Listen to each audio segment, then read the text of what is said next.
Good morning, Kabanatuan. So, ikot-ikot muna po tayo ngayon. Signal number 3 na pala tayo pagising ko. So, wala pa naman po tayong ulan dito. Ano ngayon, past 7 AM yan. So, bibili muna tayong tinapay. Siyempre, sabay na rin natin ang ikot. Wala pang ulan, pero medyo mahangin.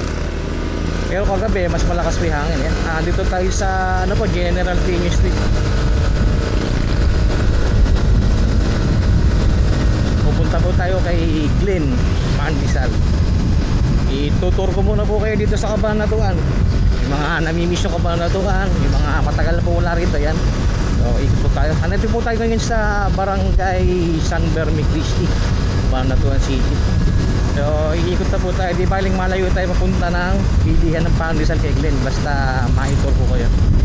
Okay, papunta na po tayo sa Lueta.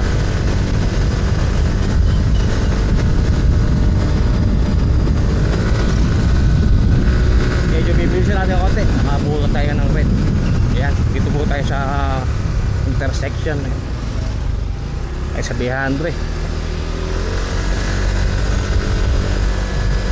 Dito po tayo sa Solweta Street.